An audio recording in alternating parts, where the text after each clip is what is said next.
people like or respond to me because I'm me. I'm not anybody else. I'm me. I'm straightforward, honest, authentic, and I don't always get it right, and I'm warts and all. And I think people just appreciate that because they don't want carefully curated, beautiful optics. They want the truth.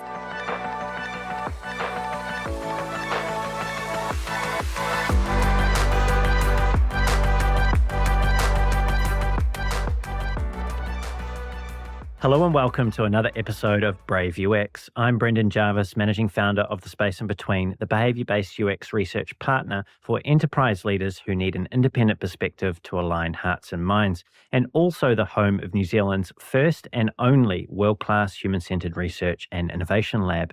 You can find out more about me and what we do at thespaceinbetween.co.nz. Here on Brave UX, though, it's my job to help you to keep on top of the latest thinking and important issues affecting the field of design. I do that by unpacking the stories, learnings, and expert advice of a diverse range of world-class leaders. My guest today is Dr. Nick Fine. Nick is a principal UX research consultant and strategist at the Adaptavist Group, a global family of companies that deliver enterprise software and tailored solutions across the world's most trusted technology ecosystems. In recent years, Nick has also held a number of notable UX research contract roles, including as lead user researcher in the UK Government's Cabinet Office, lead user researcher for NHS Blood and Transplant, and head of research at Emergn. During the past 20 years, Nick has worked on several complex mission-critical projects, including air traffic control, financial systems, and pharmaceutical R&D. He's also worked on a broad array of businesses, including Coca-Cola, Bentley, Virgin Media, and GSK. He holds a PhD in Human-Computer Interaction from Brunel University of London, an MSc in Human-Computer Interaction with Ergonomics from University College London, and a BSc in Psychology from Portsmouth University. Known for his outspoken and passionate advocacy for UX, Nick has spoken on stages, virtual and real, across the globe, including as a guest of UXPA UK, the Experience Design podcast, UX Brighton, Delta CX, and Tech Circus.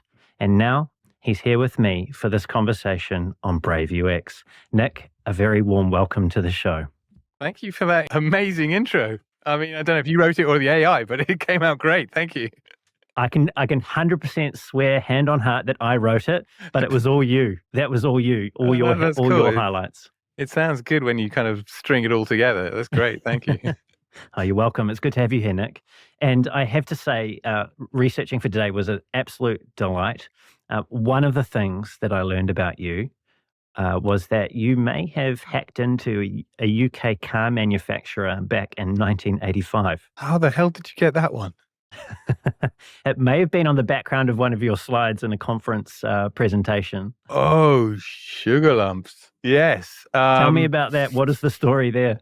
Wow. Okay. The year is 1985. I'm 15 years old.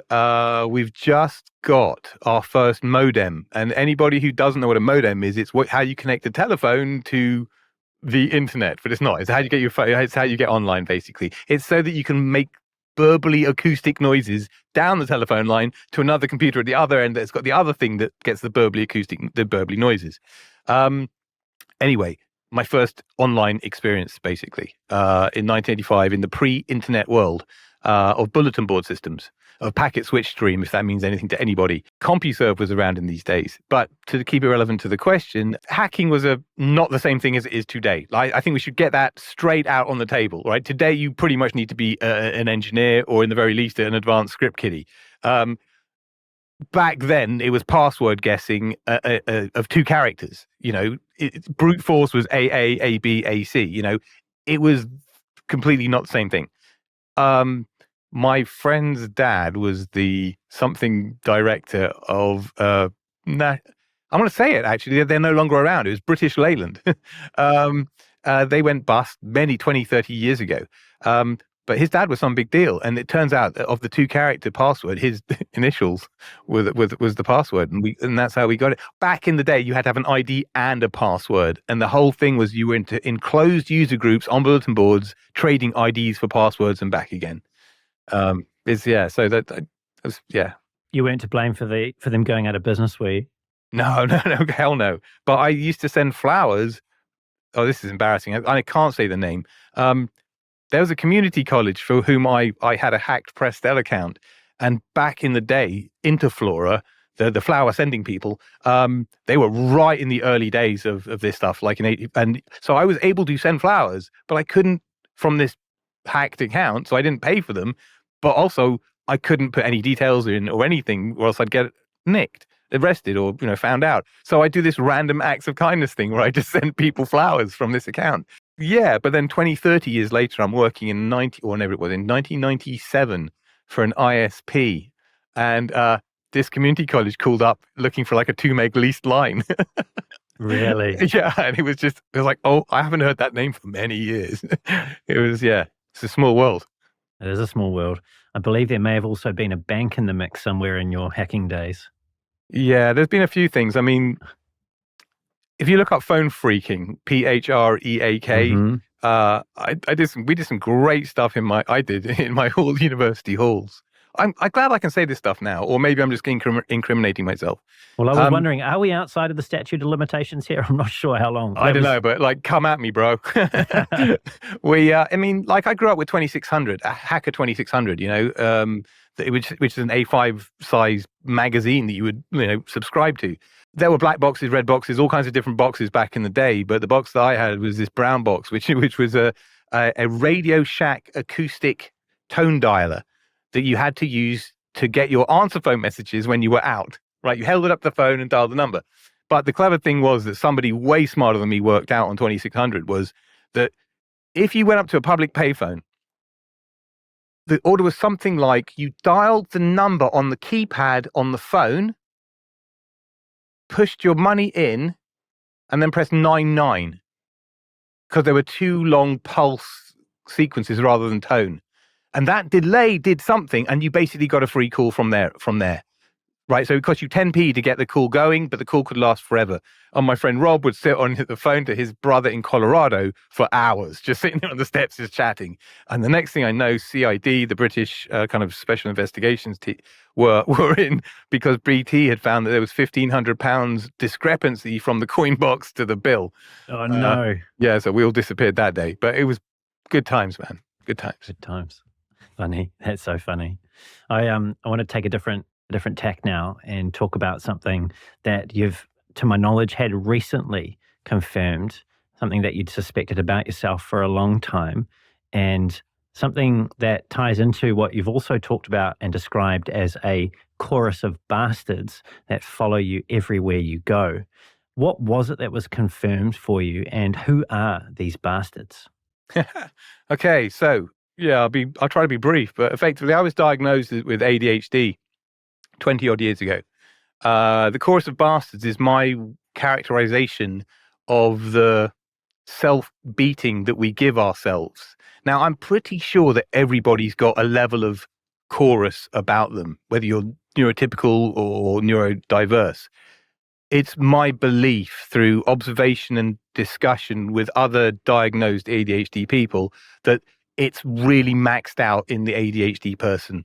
The chaos, the loss of executive function, whatever you want to call that, means that it's not schizophrenia, it's not bipolarity, it's not external voices. I think it's important to say that. It's your own voice, you're inside, it's you. It's your voice telling you what a piece of rubbish you are, right? How you're no good, no one likes you, everyone hates you. Just it's having the devil on your shoulder all the time, from even when you're asleep. And when I was a younger guy, the chorus can really take hold of you, and you start listening to the chorus, and you can believe the chorus, and the chorus becomes your narrative or even leads the narrative. And that's the tail wagging the dog. And I went through a bunch of antidepressants and, psychiatry and all of that garbage before I learned the truth, which is to recognize what's happening and deal with it through kind of like a cognitive behavior therapy style, DIY CBT, as I call it, which is catching those frames of thought and telling them to shut the heck up. It's like kind of knowing better and saying, no, I know you're on at me. Whereas when you're younger, you think that's normal. You think You don't know that the chorus is there. It took me 30, 40 years to even kind of begin to recognize that chorus, because you just grow up thinking things are normal. Like everybody has this. You think that everybody lives in the fog, in the chaos, in this madness. And you also believe that other people have got the same abilities or perceptions that you have got, which they clearly don't, which ends up in asymmetrical feeling relationships. Like I feel the same way I do about like roommates and girlfriends that I did 30, 40, 50 years ago, I kind of do today. You know what I'm saying? Whereas I'm just some guy from their history, right? There's a hypersensitivity and an emotion, a hyper empathy involved with ADHD, which is that kind of next level emotional intelligence, in my humble opinion. In some of us, I don't know if it characterized by ADHD, but I've met lots of people who completely identify.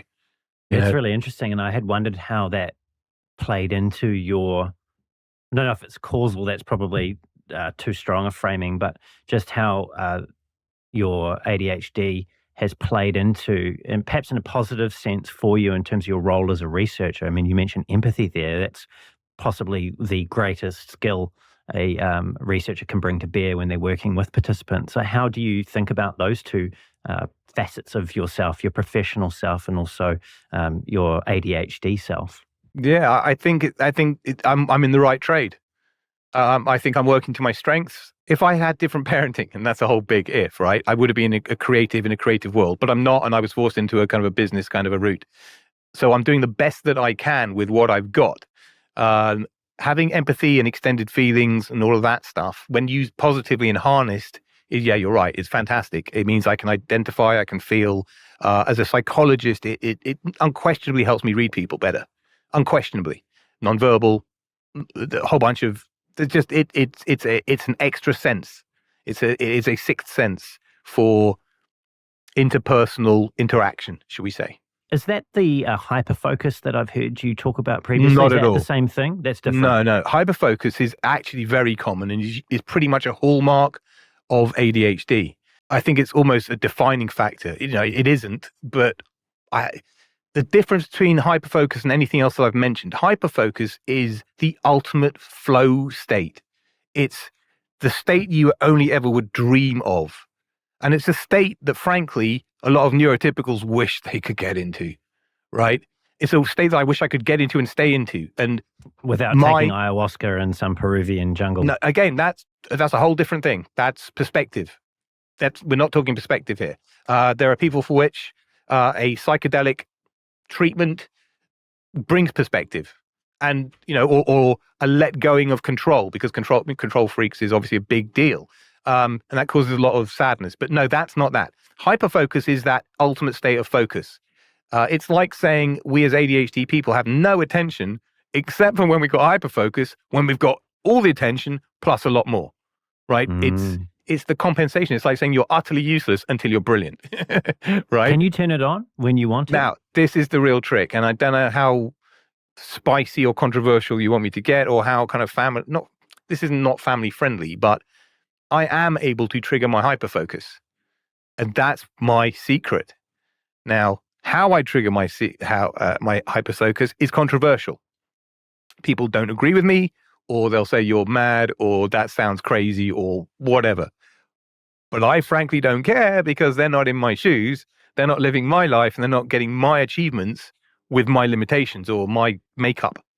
I call it the Holy Trinity, which is really rude if you're a religious person, so I'm hugely apologetic.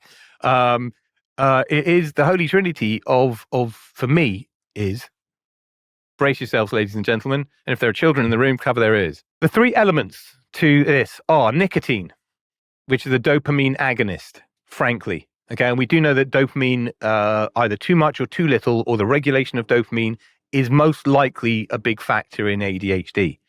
I happen to be a smoker since the age I was 16 years old. My mum was a smoker. I kind of learnt it, but I think I probably, once I would have tried it, once you go, oh, wow, dopamine, love, love at first sight, right? So dopamine, that's one of my dopaminergic agents. The second is caffeine. Good, strong Turkish, not your Nescafe catering pack stuff, which, proper loaded coffee. Not so loaded that you blow your heart out, but something that's got some legs to it. Now, here's the controversial part. I This thought is we were there already. No, we're not even close to it. This is medical cannabis in the UK. Sorry, I've been looking at the wrong camera. Sorry. This is prescribed to me. Mm. There are certain, I learned this a long time ago before I was prescribed cannabis. In fact, Brendan, this is not quite a world exclusive, but the truth of the matter is in the acknowledgement section of my PhD thesis, I actually acknowledge a Amsterdam coffee shop because I wrote a couple of chapters and did some analysis in that coffee shop because my supervisor moved back to Holland. So there was that. I needed to be near Eindhoven and Delft. But to be in a country where it has legalized cannabis and I could sit there with a laptop at a bar ordering more is hyperfocus central. The owner was incredibly gracious because they don't like laptops in coffee shops there because it looks like a student, like Starbucks or something. But I did a tremendous amount of work in a very compressed amount of time. My PhD is very quantitative. I had a number of too many hypotheses, lots and lots of SPSS analyses. And when you're churning SPSS analyses and you're doing big data before big data existed, like I was, that's literally soul crushing amounts of repetition. Soul crushing. And ADHD people don't do repetition well at all. We do novelty brilliantly. We suck at repetition. So in order for me to get over that hump, cannabis, nicotine, caffeine. Yeah. Do you kind of wish that you had AI when you were sitting in that coffee shop? No, God, no. God, no. And you know what? I can say that quickly, and that's a good response because the amount of grief that AI is causing me today, I wouldn't have had time for back then. It would have consumed too much time. I would have spent even longer doing that bugger than I should have done. You know what I'm saying? I would have got lazy. I would have cut corners. I know my supervisor and my external investigator, examiner, certainly would have taken the time and would have called me out on all the BS that I couldn't be asked to check in my own thesis. I'm so glad I didn't have any of that crap. We'll come back to AI soon, but I want to just stay on ADHD for a little longer. I listened to one of your previous interviews where you spoke with Tim Hutchinson of Fierce about ADHD, about your ADHD and your public disclosure on LinkedIn of your ADHD status. And there's something that you said there that I want to quote you again on here, which was, I've got a thick skin. I've never disclosed my ADHD status until I did it on LinkedIn. Mm-hmm. I've never disclosed it to anybody at work and said, can I have special considerations or reasonable adjustments or whatever those things are called? I've always hidden it, and it means I'm prepared for the world. That last bit is the bit that I'm interested in. How do you feel that hiding your neurodiversity prepared you for the world? Because the world is raw and unfiltered. I've also grown up in a world where neurodiversity wasn't even recognized or named, right? So you were just a freak or a weirdo, whereas now you're like a weirdo with privileges type stuff. Or that's the way I try to characterize it. I'm trying to bring my children up who are both diagnosed ADHD. One is 15, one is 11. Trying to bring them up in the same way, right? It's not a cold love. What I'm trying to say is the world isn't going to change for you. If you expect the world to change for you, you're going to be disappointed and sad. And I don't want that for you. I want you to develop the coping strategies to handle the neurotypicals or just the neuronasties or just the horrible people in the world who take advantage of gaslight, control, neuros badly. I've been controlled and taken advantage of until recently because not gullible is the wrong word because I'm a scientist and I'm like the most cynical person you've ever met, but I've got a really big heart in terms of helping people and I can't say no. And people take massive advantage of that. I've done huge amounts of unpaid work and helped other people in their careers and got nothing for it or made millions for their businesses and not had any uplift. You know what I'm saying? So yeah, I'm preparing my kids for the reality of a neurodiverse life in a neurotypical world. That's really interesting, especially the part where your encouraging them to think about their internal world rather than trying to change the external world. And why that's interesting is if I think about what I have observed in your advocacy for the field, you're one of the more outspoken people in our field. So I'm News- wondering, how do you reconcile those two beliefs? You know, one that you need to focus on what you can control, and the other, which is your definite perceived efforts to try and change the field of UX. Yeah, yeah, yeah. Okay, so newsflash, I'm me. As much as sometimes I do say like, oh yeah, it's an online persona. It isn't. It's me, right? And that's why people like or respond to me because I'm me. I'm not anybody else. I'm me. I'm straightforward, honest, authentic, and I don't always get it right, and I'm warts and all. And I think people just appreciate that because they don't want carefully curated, beautiful optics. They want the truth, or they just, you know what I'm saying? They want, you know what I'm saying, right? They want to hear good stuff, not pretty bullshit. And there's an awful lot of that around, unfortunately. With regards to the UX stuff and this stuff, firstly, I'm the most reluctant influencer in the world, right? Because I didn't aim for any of this stuff. It just happened because I'm trying to change the UX world. And I cannot tolerate the amount of BS and misinformation that's around. I've worked way too hard and made too many sacrifices to watch some kid come along and just make it up and ruin it all. And that's really what's happening at scale. Well, let's get into that. Let's get into some specifics, or a TLDR, if you like, of the Yeah. specifics. Like, what is wrong with the current world of UX? Okay. We can skin that lots of ways. The headline is UX is no longer a user-centric practice. User-centric design, UCD, user-centered design, was a hallmark, a characteristic, a defining feature of UX and the way it was practiced and the character of the practitioners who did it.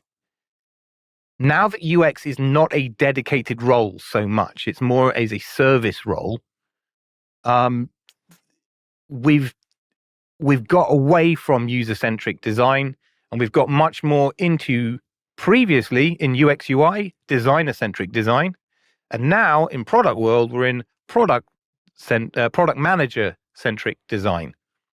And the reason why UX and UCD were created in the first place was because engineers and other folk were trying to guess what users wanted and what feature to build next, and it never worked. It turned out bad. So we created UX. And what we've done is undo all of that brilliance and replaced it with nothing. And so I'm here to say either replace it with something better or go back to what worked. What do you say to those out there that say to you that you're being overly dogmatic in your perspective of what UX is? Tough shit. Quite simply, shut up and listen. That's what I'm saying. Because the people that I've been accused of dogma by a certain recruiter person out there, recruiter, joker, comedian type person. If it was such dogma, I wouldn't have the following that I have. It's quite that simple. What I'm doing is characterizing or, social commentarying fact or reality or stuff that's happening. There are lots of people, there are more people who weren't there, who don't have the experience, than there are people who were there who know. And there's lots of people who want to call it dogma and want to poo-poo us and put us down and, look at the old folk talking about the old days. Do a better job, put up or shut up is what it's about. Because I'll take the Pepsi challenge with anybody, anywhere, at any company. And I mean big four, big tech. I mean anybody. I throw the gauntlet down. My UX foo is more powerful than yours. Let's go. You know what I'm saying? People can't do it because they're still working to this top-down stupid mentality, or using their empathy instead of user research, or design thinking, or getting stuck in double diamonds and just overthinking this thing. You said last year something that, well, it was frankly quite a provocative statement, or at least one that provoked a lot of thinking in me, which was, and I'll paraphrase you now, that you wouldn't recommend the field of UX Yeah. to people who are considering it as a Yep. field to enter. Yep. Tell me about that. I actually have a draft post I was writing this evening in between research sessions saying pretty much that, and then I deleted it. But it's spot on, right? I still agree, and I agree even more in the face of AI. So the post I was writing was all about AI agents, which is the big hot topic that's just kind of emerging at the moment. An AI agent is effectively, if you don't know what an AI agent is, it's exactly as it sounds. It's that next step from chatbot. It's a chatbot that does stuff, right? That can do outcomes or do actions, which is effectively what the researcher could become: the designer, the engineer, the service designer, the content manager, the engineer, and then ultimately, I'm writing my whole post for you right here, and then the product manager. So you've got product team in a box, right? So if you're a junior, the world is bleak, and I'll tell you why. This is controversial, but it's one way of looking at the potential. It's one of the potential futures. In a world of intelligent agents, right? You need somebody of experience, of human intelligence to control that thing, to check it, to make sure, you know what I mean? You cannot take hands off the machine. You just can't, right? We need a human hand on it somewhere. Everyone will agree that that's irrefutable, at least at this stage of the technology, and for the foreseeable future. A junior is indistinguishable from an AIA, from an AI agent. An AI agent is cheaper, faster, better, frankly, than a junior.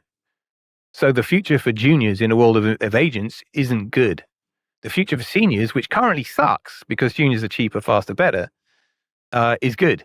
But it sucks right now for seniors. But one potential future is they need us, if nothing else, for a fixed period of time before we retire, to train the bots in the ways of what works.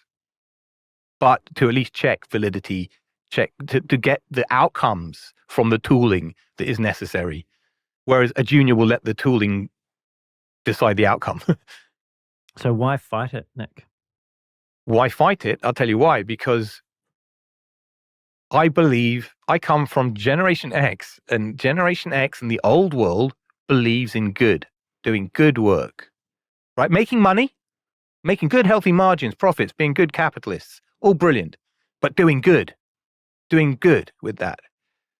The latter world is about a kind of a really greedy, unhealthy capitalism at the cost of the planet and everybody else's mental health. The modern world is all about making kind of cheap, fast, dirty money. And that was the point. The North Star has been good, and the North Star now is easy and fast and cheap. Right? And that's the problem now. That's why I'm very argumentative. If AI comes in and helps us build good, faster, cheaper, better, great. 1,000%, I'm all over it. And that's why I've been so deep into AI from the beginning, because it's a potential way of doing good work better. That's the glass is half full version. That's the Star Trek version. But the more cyberpunk or the more Blade Runner, the less sexy, dirtier future is extended greedy capitalism, bots replacing us at scale. And we lose 80% of the workforce because we've either hybridized or botized roles or agentized roles, which, I mean, that's going to happen in 20, 30, 40 years' time. I mean, right? In the science fiction future, that's game on, right? Assuming this AI stuff trajectory stays good, or, you know, they fix the problems and all of that, which I think we have to assume that does happen one way or another. So, yeah. Again, I talk to my kids about going to university these days. Is there any point? Is that coming from like a nihilistic point of view? No. Practically, careers are changing. If you're setting yourself up right now for the future, and we kind of got an idea that careers and the way of work and effort and learning and knowledge transfer is changing fundamentally, not just with the generation, but with the technology. That's so many moving parts that it's frankly unrecognizable the older you get. It's so foreign.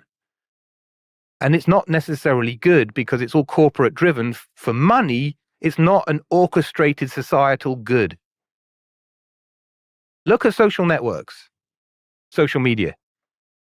the unregulated harm that they have caused, there will be war crime tribunals in 30, 50 years. Like, all the retrospective stuff you see today, when they'll be going back and getting people for doing dodgy stuff on the island. That shit's going to happen to Meta executives and others. I have no doubt. And I'll put my name to that. You cannot do what you've done to my children and get away with it and make that much money. Nah. Well, speaking of big tech and thinking about the economics or the cycle that we're in, economic cycle that we're in currently, we seem to be at the bottom of a cycle, not necessarily of a dystopian AI cycle just yet, but definitely in terms of the job losses that we've seen in UX and tech more widely. What should UXers learn from this, whether it's been from first-hand experience, having lost a job, or whether it's just been seeing their colleagues virtually or physically, if they're in the office, have to pack their cardboard boxes and leave?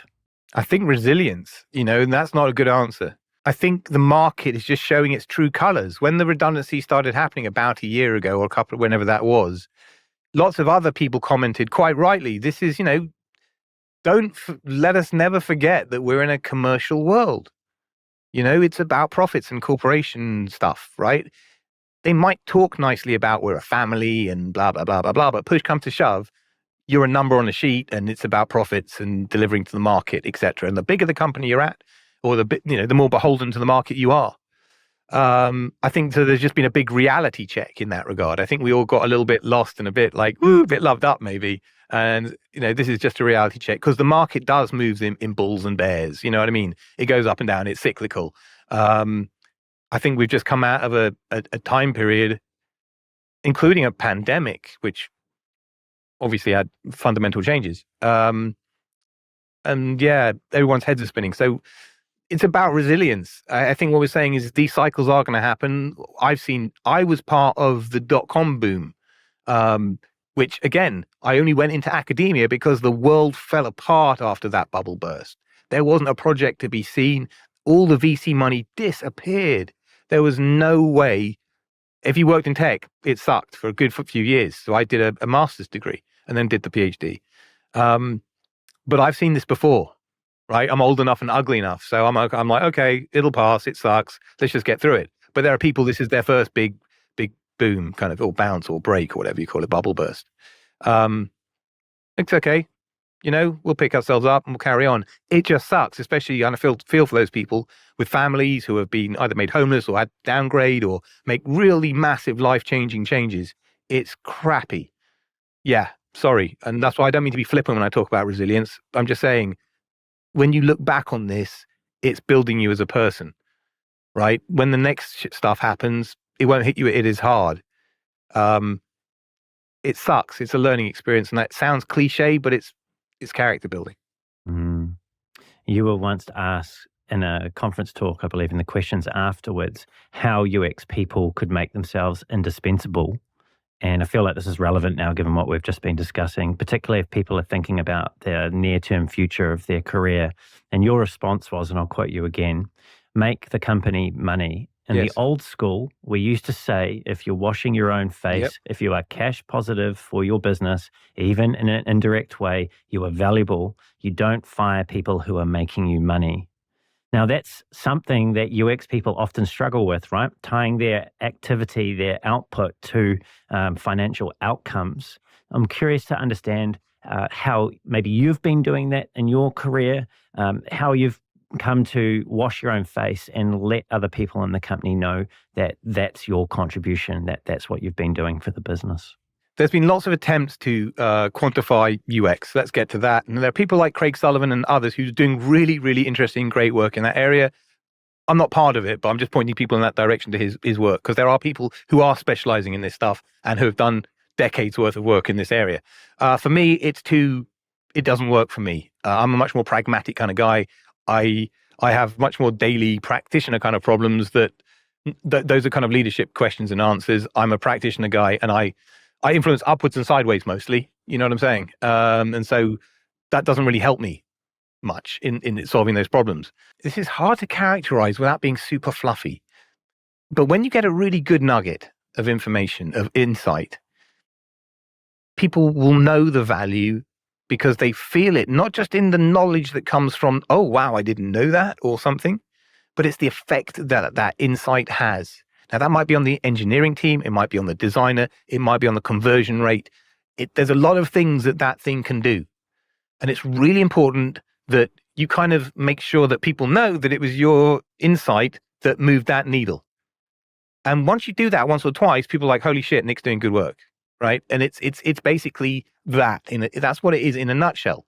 To compound matters, there's a lot of what Jared Spool calls the over-intellectualization of research or user research or of UX. And I don't agree with some of the things that Jared says, but he's on the money with this one. There have been too many PhDs like myself who have come directly out of academia and straight into a big tech role or somewhere. Either lasted a year or done a contract and then just traded off of that the rest of their careers, and they don't know what they're doing and their reliability, and they end up with this bizarre form of market research, which is not user research. It's just really bad. And if the market hadn't turned, I feel quite certain that a lot of these teams would have been made redundant anyway because they weren't showing value. They were over-intellectualizing, doing stuff that just doesn't move the needle. Now, how can you characterize this and how can you identify it? It's overworking. It's boiling the ocean. I can see this stuff at 1,000 yards, if you know what I mean. It stands out a mile. When people don't know what they're doing and they've developed a house style, they stick to it rigidly.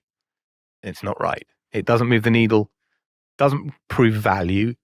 People can't connect the nugget to action and needle moving. It's just a bunch of discovery work that got done. And it's this kind of colorful stuff that just is in the picture, but it's not contributing to anything. It's not moving needles. It's not getting any kind of traction. And as I was actually talking to somebody about another researcher about this early today. There's research, like I want to buy a new car, so I need to do some research. And then there's research, investigating stuff. Too many people treat research like that lowercase research. And as such, they boil the ocean, right? They don't direct their inquiry. So they'll cast their net and they'll catch the fish that they were after, but they'll also catch sharks and sea lions and all kinds of other stuff, and start reporting on them, or even following them as lines of inquiry. And it's like, okay, that's great, but you were tasked with finding out about fish, not everything else that swims in the sea. And this is what happens. So people are really bored with these kind of aquarium reports, frankly. You're a evaluative behavioral-based researcher, and you've previously said about this, and that's what I am as well. You've previously said, evaluative is what keeps me safe. I will kick the tires on anything and I will learn stuff. Now, Yep. I feel like this ties into what you were talking about there, but how is it that evaluative research keeps you safe? It's your eyes and ears. Discovery isn't eyes and ears in the same way. It's at a completely different level. Discovery often is much more kind of market research or market needs, or it's a higher up the stack, or more macro, less micro. And that's what you feel is the boiling the ocean type research.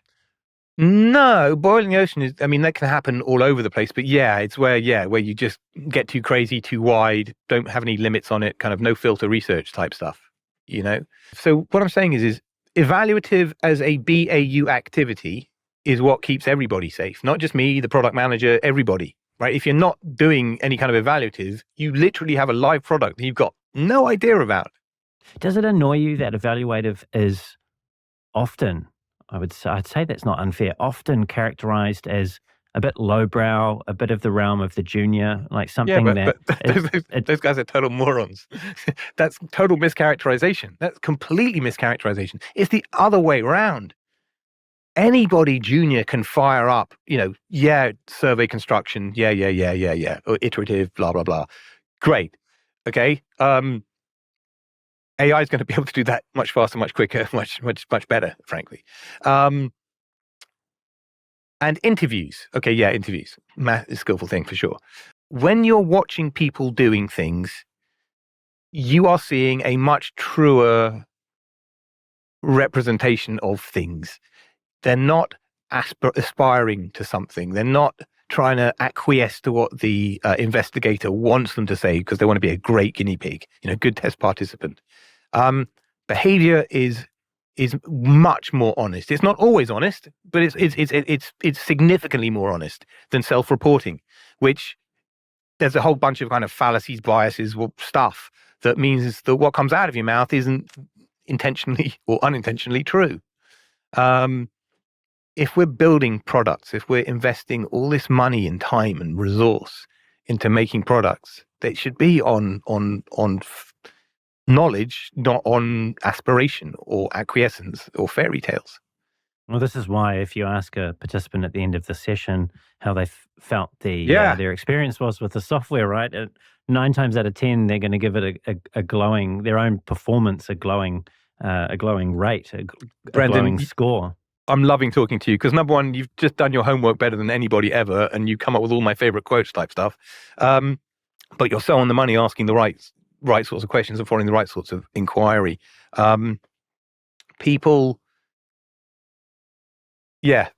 should be more about psychologists and behavioral work because that's the work that AI won't be able to do for the longest of times, and there's real value in that. That's how you build good products. We need market research and we need user research, but the two of them need to be separated back out again. For me personally, I would give discovery to market research and say, you have it. You're doing it anyway, just do it. Great. Everyone's happy. No mad changes, just kind of a name change.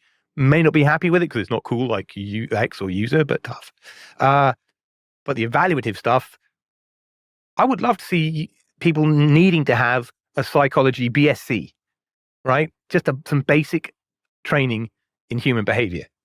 But in time, I'd like to see it become a whole different specialization where people can get into UX, get into behavioral science, in one of the behavioral sciences, in whichever specialization they fancy, and then start applying it in a UX or HCI commercial context, because that's the good stuff. And that's where we beat the machines. That's where we win it. We are so much better than AI. How do you key yourself into the behavior of a participant in session? Do you have some sort of ritual or something that you do so that you are picking up on what it is that you're there to see? I've been reading people since like the age I was 6 or 7 years old. Since I can remember the day lying in bed where there was like my thought was like, wait a minute, I don't know what other people are thinking. I remember that day. I remember it like it was yesterday kind of thing. And it was like, that was the moment I decided I had to try to understand what other people were thinking, probably through neurosis, right? As a driver, right? It wasn't then through intellectual or academic, or I was 6 years old and just a scared young 6-year-old, So I've been reading people for a long time. So in order to get into a mindset is nothing, because I'm reading people all the time, every time. You spend a lot of time with people. I mean, we're spending time together right now, right? After you've run a couple of research sessions just prior. And something that you've said about yourself, which I don't know, should have made me laugh. I don't know if that's the right reaction, but it did. And that was, and I'll quote you again, that you're the most antisocial people person you've ever met. And how do those two things work together, given what it is that you've chosen for a profession? Yeah, the best way I can characterize that is like I'm interested in the humans as a species, but individually they like disgust me kind of thing. Right? It's something in that ballpark, right? It's like, wow, these creatures are mental and they do all these things and they're fascinating, like to read and to understand. But that one called Bob's a real bastard to the one called Mary or whatever. Do you know what I'm saying? It's like we do horrible things to each other. And people are horrible to me and neuros and all kinds of stuff. So like I say, at a macro level, yeah. At a micro level, I'm sociable as an interest and antisocial by practice. You know what I mean? By reality. Got it. Yeah. And I was also fascinated to learn about your research practice that you favor short sessions, 15 to 20 minute sessions, right? Over the long 1 hour sessions. And you talked before about how this is elsewhere you've talked about the pain of analysis, right? Of Yeah. actually having to go through an hour-long interview or a recorded usability test or something and painstakingly make sense of what's going on. Yep. You've also said before that sometimes you'll go back a second or a third time if you find that there's more that you need to learn about a particular subject from a participant. I was curious, like how often do you find yourself needing to go back a second or a third time? That so much depends upon, there's so many factors to that, Brendan. It's a hard one to answer that. Usually I don't. Okay, the headline is you don't want to go back to participants and you want to just get new samples. So let's just get that out in the open so that the audience aren't screaming and throwing things at the screen. I get that, okay?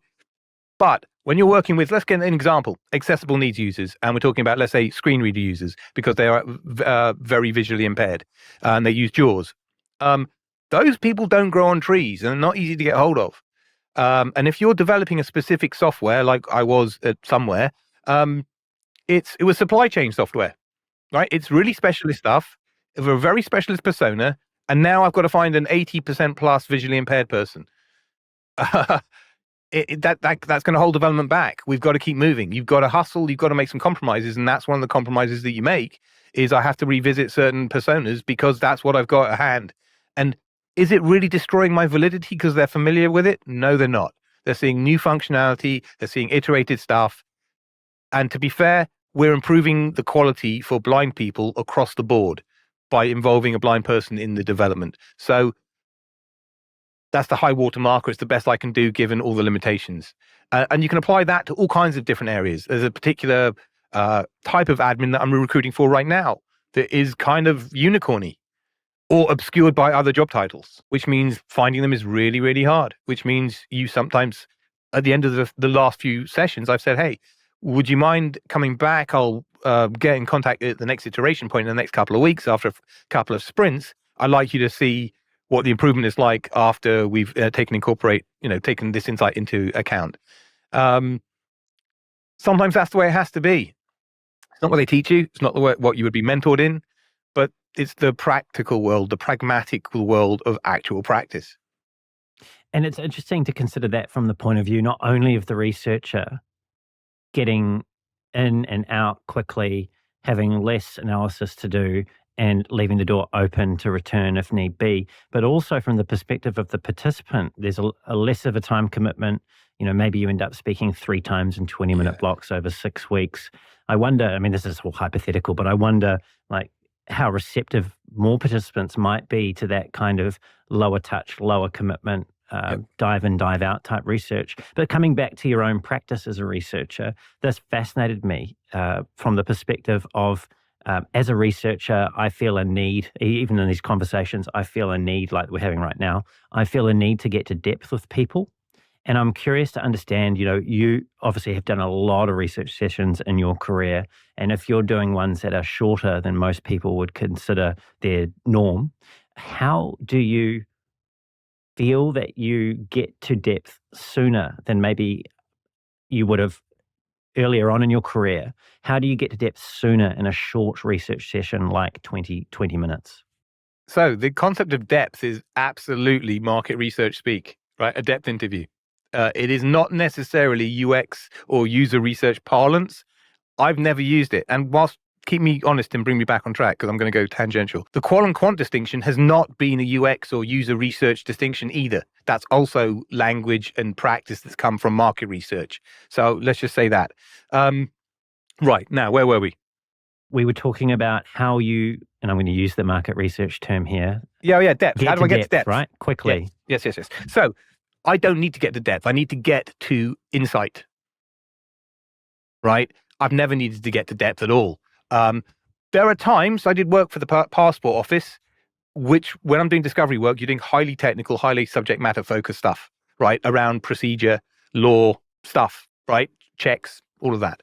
That is depth, but it's depth of a factual nature, shall we say. But for me, it's all the same. I'm getting to the insight that I need to. I've got a research plan, a research objective, research goal.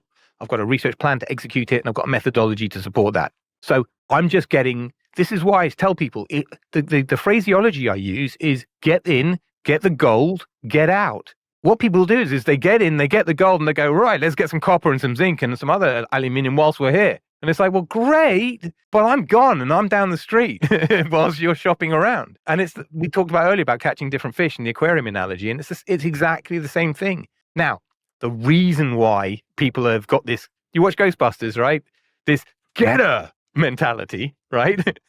is it's like when you have research that is infrequent and not BAU, it's like a bus that doesn't come around very often, and everybody just wants to pile on because the next one's not coming around for ages. So the PM gives you a script that's this, not script of, research questions that are this long, right? And you're going to get through to, an hour and 45 minutes, 2 hours, whatever, doing your depth interview to cover all this stuff. Meanwhile, the participant tapped out at 20 minutes, right? It's all bullshit from there. They're wishing they were dead or thinking about what they've got to do for tea or whatever's going on, right? And you watch them visually check out. You watch the eyes, the light fades. You know what I mean? They're just like, unless they're really super into it and they're passionate about it, fine, fair enough. All bets are off and they'll talk the legs off a donkey for 10 hours, but that's a separate circumstance. You're there to do regular research, to keep everybody honest and on track and to give them the eyes and ears, to keep the product manager wholesome and healthy and informing the roadmap. You can't do that infrequently. You can't do that on demand. You need it all the time. It's like, I can't have my eyes and ears off every now and then and just turn them on, have a quick look, and then turn them back off again. Same thing. You need your senses. So your senses are your user research. And so that should happen every sprint all the time. It just doesn't have to be 20 people, 2 hours each time. It can be 5 people for 20 minutes, half an hour each time, but you're doing another 5 the following week. And in a month, you've done 20. And guess what? Instead of having everybody read one fat report that no one cares about, you've got constant insight being reported back to the team every week. That's course correction. That's gold. If people aren't doing it, they're crazy. They're irresponsible and stupid. Nah, I'll go out on a limb. Stop being stupid. Do the good stuff and do rapid, short, effective research. My book, I didn't want to do this right now, but I just said it. My book is called Rapid Research. And it's all the stuff we're talking about here in the book, characterized. My problem is this. I don't have the time or the inclination to write a book that no one really wants to read, but I have to write a book in order to get the kudos and the status in the wider world for people to listen to me. Stupid, that, isn't it? I don't think any product teams would close their ears off to the tune of rapid research. And speaking of product teams, and you've mentioned product managers a couple of times now, there's a trend that I've observed, I'm not sure if you've seen it as well, that more and more product people, generally product managers, are seeing, and potentially product designers are seeing this type of rapid research, this quick get in, get out, no. aligned with sprints. Super careful. Yeah, no, if they are doing it and they're doing it as a user researcher, that's great. And that's what rapid research is all about. This is not about initially product managers cutting user researchers out the loop and doing their DIY research. I don't want to cross those streams, right? There is definitely an angle where the product manager uses rapid research as a methodology, for sure. I'm not ruling anybody out. This is for everybody.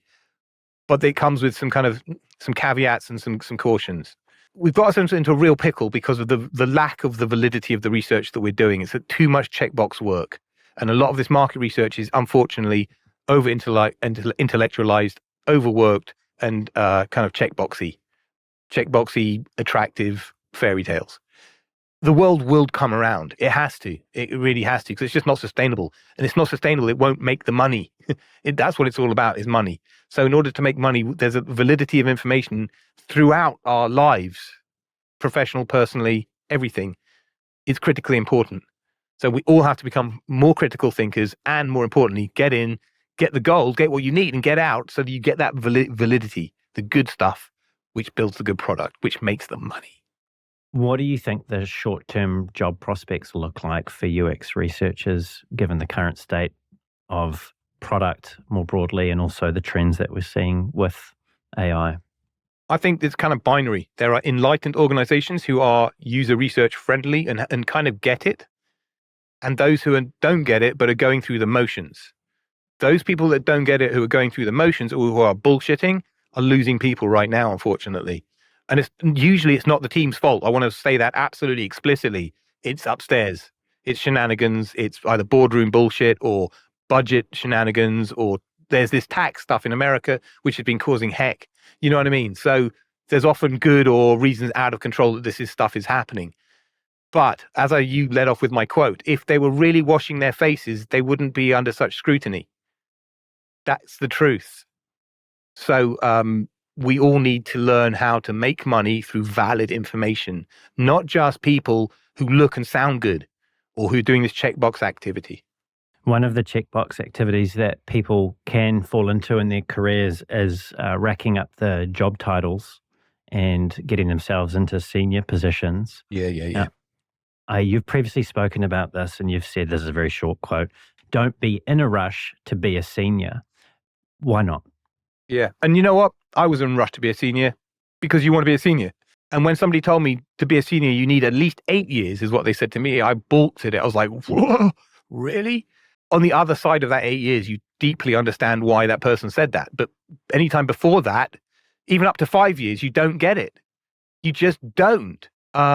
Ask any true senior in any practice. It's not a UX or a research thing. You ask an executive creative director. They'll all tell you the same things. Like, you just have to live it. You have to overcome the adversity. You have to have the different contexts and different projects, and your brain puts it all together. If you try to become a senior after 2, 3, 4 years, or even 5 years, you're going to be faced with situations that you haven't faced before that are really unique, and you're going to have a shit ton of pressure on you with optics and everything. And that's a very uncomfortable place to be. Now, all of us have watched fake seniors and leaders squirming quite publicly, trying to do a thing that they're clearly not experienced in doing.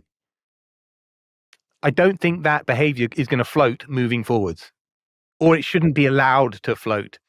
A lot of the stuff that we're seeing in our digital industry has only happened because it's allowed to happen. Go back 20 years where we had management with a capital M, none of this would have happened. You wouldn't need transformation programs begging people to be productive. Clarify that distinction with management with a capital M. What do you mean by that? Okay, Gen X perspective here. There was a chain of command when I grew up, right? You did as you were told. If somebody more senior said something to you, you did what you were told. Otherwise, there was a disciplinary. I mean, that's a pretty harsh way of looking at it, but that was pretty much the way of the world. There was a chain of command from the board level downwards. And management was the art and science of getting people to do the things you needed them to do, right? When I got my first leadership job as a pre-sales manager, I was sent on courses. They made me go on a Dale Carnegie course and Quadrant Training Partnership to learn this stuff, because the mentality then was you can't be a leader of people without any leadership skills. It's like, we're not going to put you in the car to drive if you've never driven before. So you need to go on some driving lessons. And I had driving lessons. Nowadays, there's no driving lessons. Everyone's driving the car for the first time. And it's really messy. And younger generations learn and are influenced in a completely different way. They take instruction or guidance in a completely different way.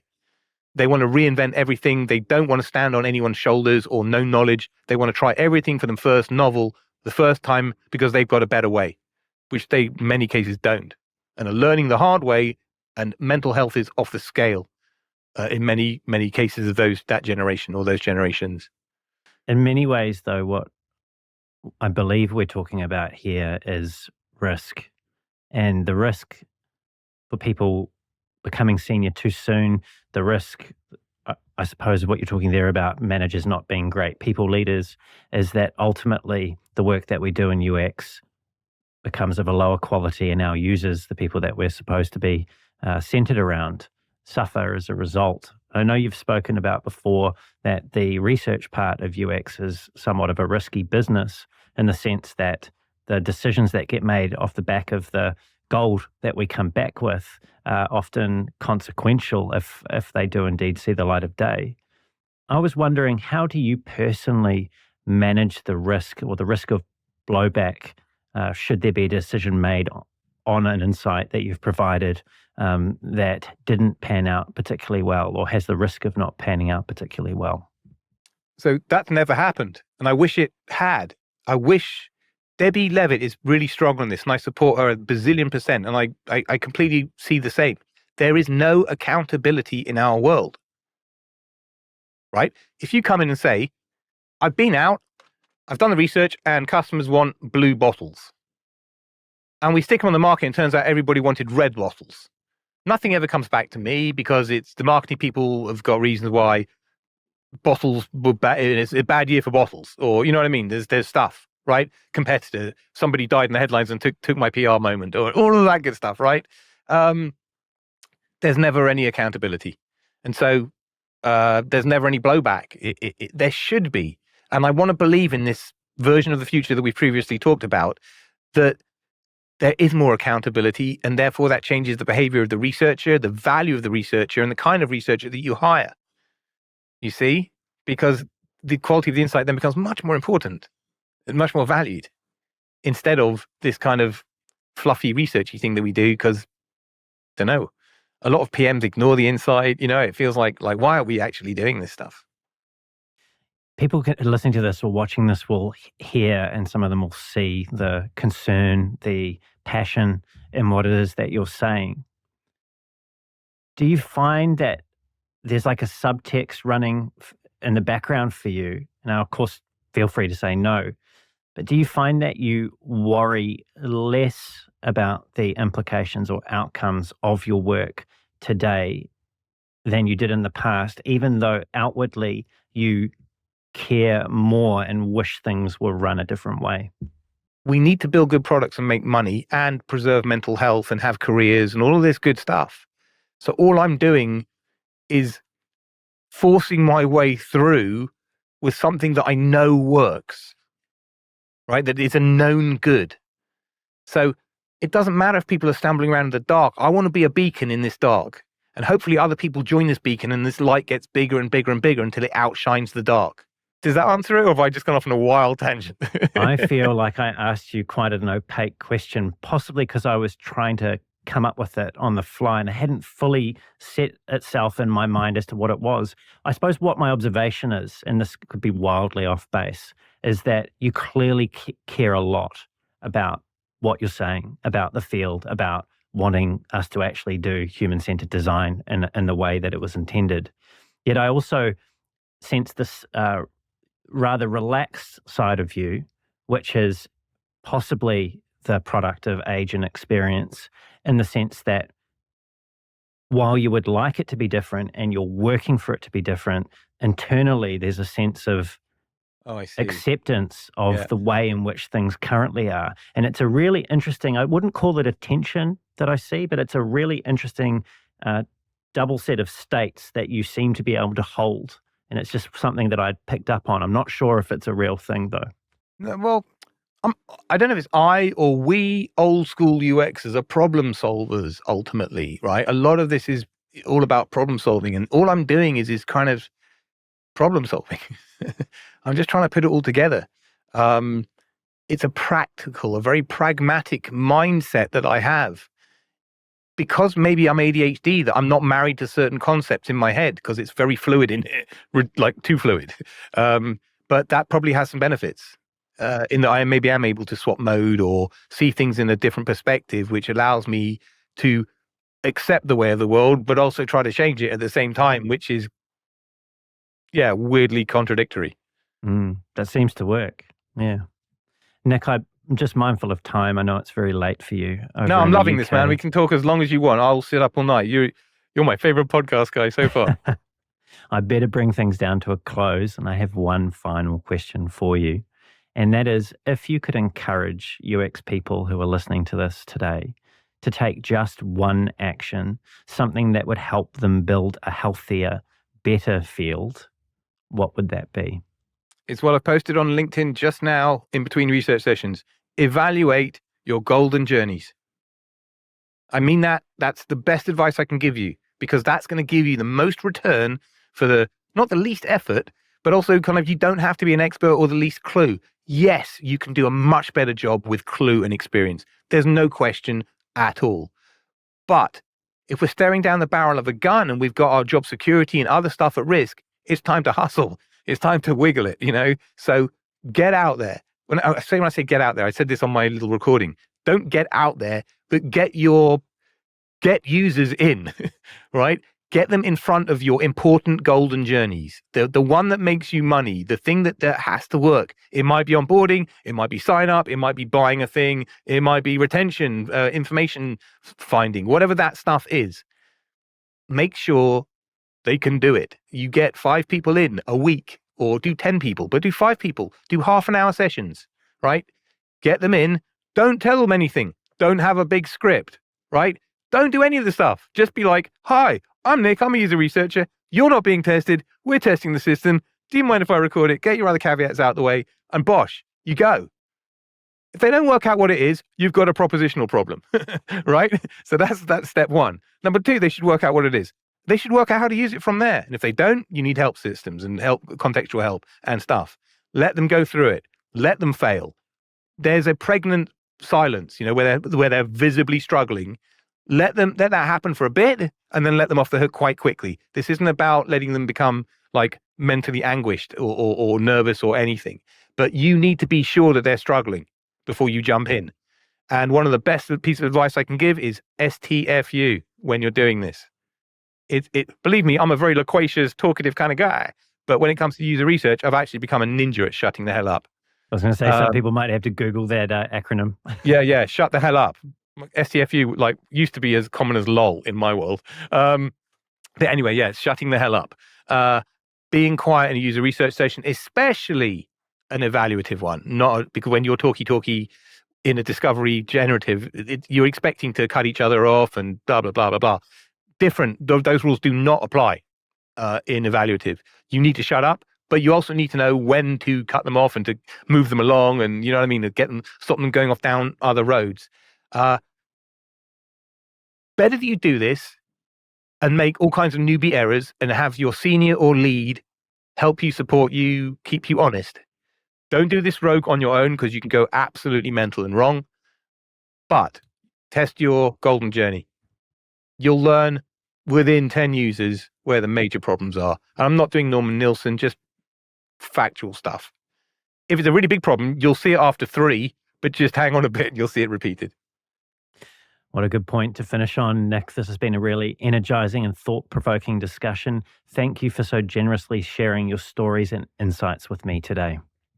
Brendan, thanks for having me. I've been looking at the wrong camera the whole time, so if I'm looking there, I'm looking at Brendan. But this has been fantastic. Really, thank you so much for inviting me. I've genuinely enjoyed it. I've loved the homework and what you know about me, and especially the stuff with the hacking. You know me better than me and my wife probably, which is a bit bizarre. So thank you so much thank you very much for having me. It's been my pleasure, Nick. And if people want to connect with you, they want to follow all of your contributions to the field, what's the best way for them to do that? 2 ways. On YouTube, I made a video in 2018 called An Introduction to UX Psychology. Please go and watch that. That's my heart on a plate. That's coming back. It won't be coming back as UX psychology because it got stolen by people. I've got a new thing that's coming out shortly that I'm working on right now, which is going to bring behavior right back again. I've had to allow all the misinformation junkies to fail, frankly. And by the way, you can tell who they are because they haven't mentioned user centricity to date. So if you're being mentored by somebody who hasn't mentioned user centricity, they're a fraud. They're not a UX person. Secondly, LinkedIn, I'm pretty much regular on there and I'm noisy as hell. I can't respond to PMs as much as I'd like to because my PM box is just like it's like a ticker tape scroller. It's not even funny. But I try to go through it every now and then. I'll try to get in contact. So there we go. Great. Thank you, Nick. Thanks, everyone. Thanks again, Brendan. Really great. Oh, my pleasure. To everyone else that's been listening to us today, it's been great having you here with us as well. Everything we've covered will be in the show notes, including where you can find Nick and all of the things that we've spoken about. If you've enjoyed the show and you want to hear more great conversations like this with world-class leaders in UX research, product management, and design, don't forget to leave a review on the podcast, subscribe so it turns up every 2 weeks, and also pass it along to maybe just one other person who you feel would get value from these conversations at depth. If you want to reach out to me, you can find me also on LinkedIn. Just Google, put into the LinkedIn search bar, Brendan Jarvis, and you'll find me. There's also a link to my profile at the bottom of the show notes, or head on over to my website, which is thespaceinbetween.co.nz. And until next time, keep being brave.